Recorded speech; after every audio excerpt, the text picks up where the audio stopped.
My name is Karen Smith. I am a fledgling designer who works for a design agency and specializes in wedding dresses.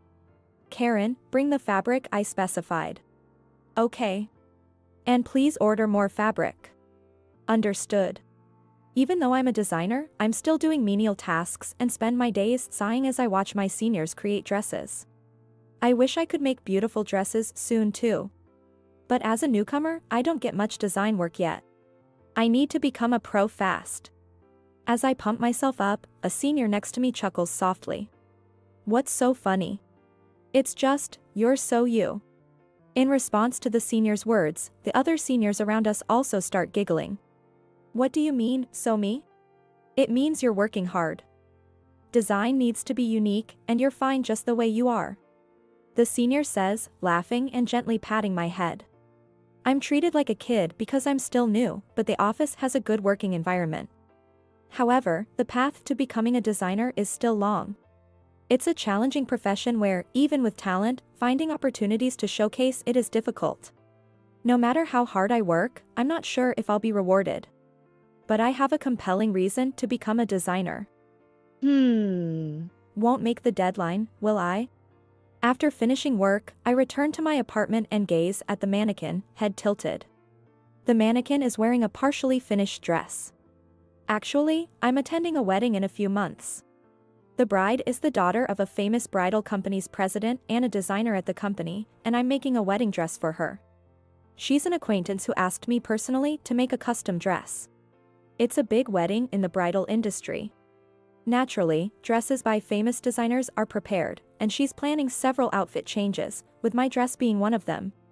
I feel crushed with nervousness and anxiety at the thought of my unknown dress mixing with famous designers. I wonder if Chloe will like this dress. But when I imagine her wearing it, I can't help but smile. Chloe and I have a special bond. She chose me among many designers to design her dress for such an important occasion, and I want to make her happy no matter what. I'm determined to create a dress that suits Chloe perfectly. But there's another worry on my mind. It's about the designer she's marrying. In our not-so-large industry, both good and bad news spread quickly. And about that designer, despite his good work skills, he's known for being selfish, ignoring clients' requests, always missing deadlines, and being lax about contracts. I've never heard anything good about him. Regarding this marriage, I've heard it was decided after a dinner that was like a matchmaking date, where they liked each other, but rumors suggest it wasn't true love. Instead, it was because Chloe's wealthy parents aggressively pursued his also wealthy parents. All I hear are such stories. Is she really okay, marrying someone like that? Holding pure white lace in my hand, I let out my worries. I just want Chloe to be happy. Though I'm anxious about her unclear future with her partner and the wedding day itself, all I can do is finish this dress. I made the dress, hoping for her happiness, in between work and studying my own designs.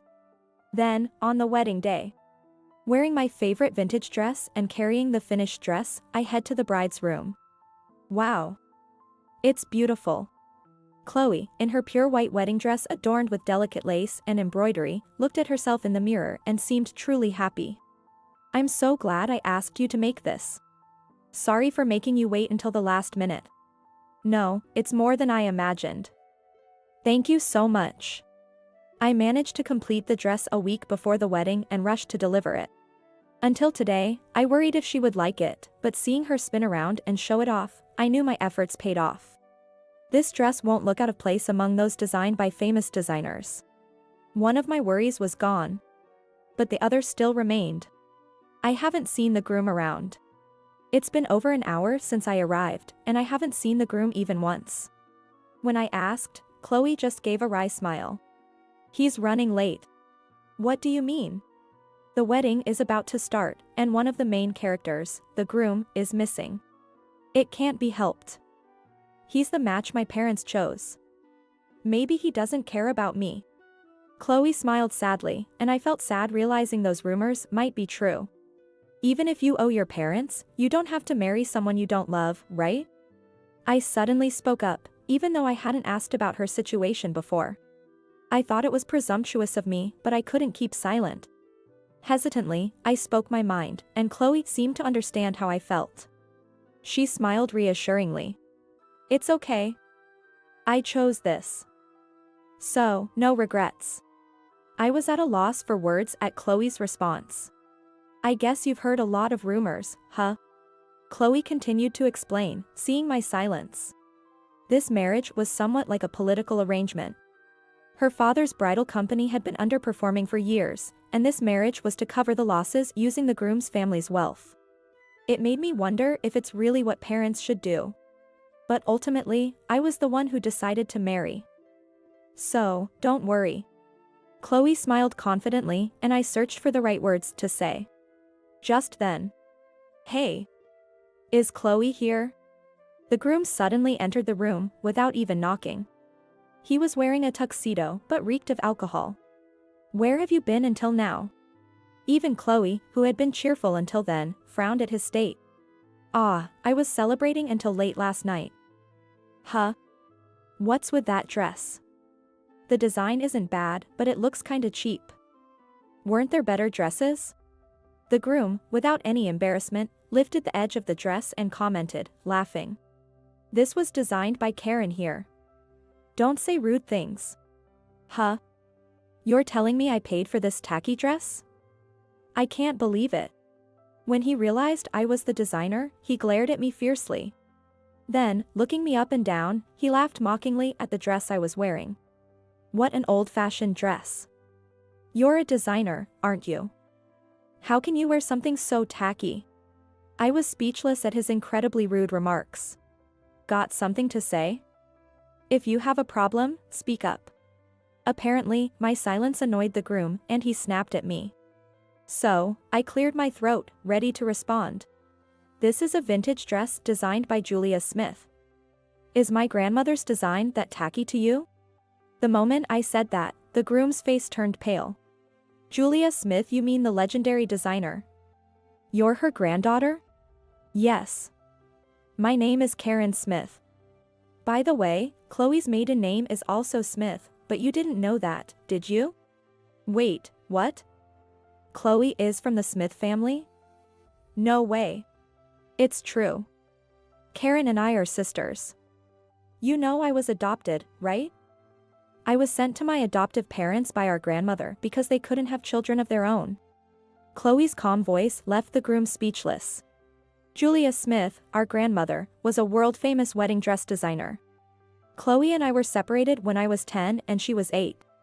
We were too young to understand why Chloe had to live away from our family. We begged not to be separated, and Chloe pleaded with our parents to stay. But despite our wishes, our grandmother's decision was final, and we were parted. Before separating, we made a secret promise to each other. To prove the adults who separated us wrong someday. So, I pursued a career in design to become more famous than our grandmother, and Chloe, who was adopted, studied hard to eventually go to college to learn business management under the owner of a bridal company, which was once owned by our grandmother. That's ridiculous. Chloe let out a sigh, as if to drive the point home, looking at the confused groom. You have talent in design, but you lack knowledge. Our grandmother may have retired long ago, but she was a top-class designer in the world. Can't you recognize the dress of such a designer? You can't compensate for a lack of knowledge with talent alone, can you? No, this is. The groom tried to make an excuse, but Chloe, watching him, shook her head in disbelief. I've decided to call off this wedding. What? What are you talking about, Chloe? You insulted my sister and grandmother's dresses. I can't trust someone like you to revive our struggling company. The groom's eyes widened in shock, then he sneered defiantly. You say that, but if you call off the wedding, you'll be the one in trouble, right? Can your company survive without my family's support?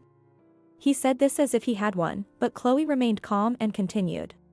Don't worry about that. If you're not going to be the president, then I will be. I've studied business management for years. It's much better than leaving it to you. Right. I can't see someone who calls Julia Smith's dresses tacky being capable of reviving a bridal company. You think so too, sister? Calling off the wedding with him is the right choice. There are plenty of ways to cover the deficit without marrying him. As we continued talking about calling off the wedding, the groom became visibly panicked. Wait a minute. You can't just call off a wedding on the day of the wedding. Then let's have the wedding and divorce afterward. That should be fine, right? Chloe remained composed, and the groom, pale-faced, covered his face with his hands, slumping in defeat. I couldn't help but think he got what he deserved. The wedding went ahead as planned. The groom apologized to me deeply, still looking pale. Chloe, wearing my dress, walked down the aisle with her head held high. She looked truly beautiful. I wondered if she would be okay. Still, I couldn't help but have these thoughts cross my mind. But seeing her like that, all my worries disappeared. Though I had no real reason, I was convinced she would be just fine. Several months passed. Just as she said in the dressing room, Chloe became the president of the company. Without needing support from that groom's family, the company's deficit seems to be recovering. I thought the divorce would go smoothly, but surprisingly, her marriage with him was still continuing. When my work settled down, Chloe invited me to dinner, and we met at a restaurant. She looked much happier than before her marriage. Even so, I'm surprised you didn't split up. You're still working, right? And he's the main designer? Is the company really okay? It's fine. He's completely changed since then, like a different person. He's studying hard every day now. Maybe my words and my threat to divorce made a difference. While he had his issues, he always had the talent for creating new designs.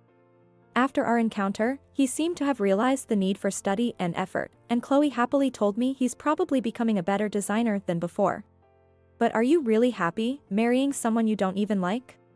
Well, it's not that I dislike him, you know. I was surprised by her unexpected response, and Chloe looked slightly troubled. To be honest, when my parents suggested marrying him, I felt a bit lucky.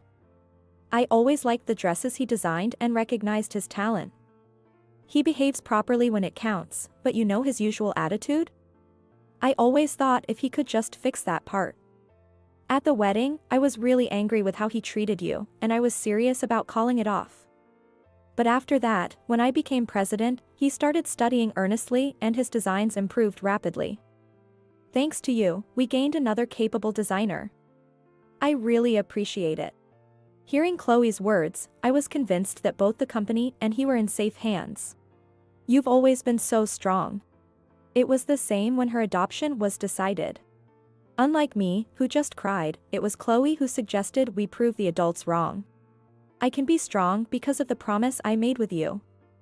I can keep going now to fulfill our promise.